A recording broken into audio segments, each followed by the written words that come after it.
Okay, another part of Chapter 10 is what they entitle modeling.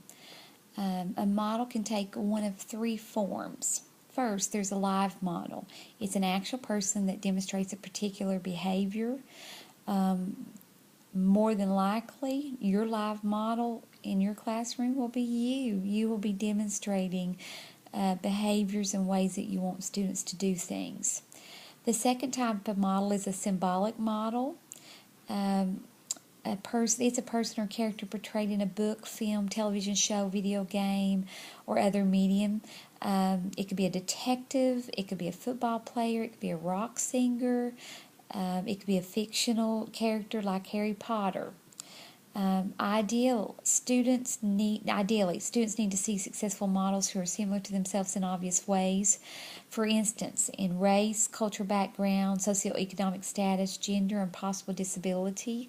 I know when I've had students come in at the Title I schools that I've been teaching, I've tried to bring in folks who actually were in a Title I school, someone who knew about the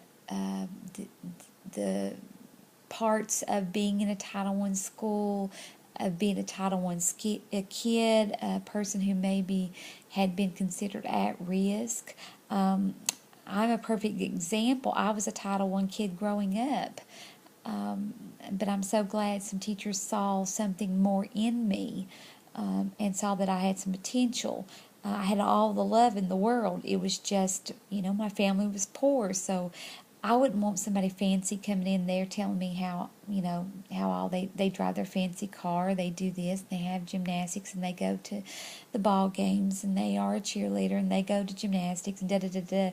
If your parents can't afford that, that's the last thing you really want to hear. And actually, those kind of models can cause your students to feel worse rather than better. An example might be you're teaching an inner city school with many African American students.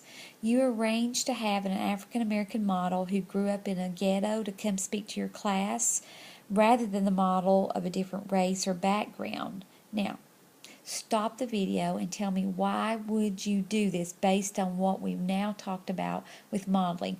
Why would you have an African American model who grew up in the ghetto? Why would you have her come instead of another one? I've also attached 2 modeling videos for you just to give you a little deeper understanding of what we're talking about when we're talking about modeling.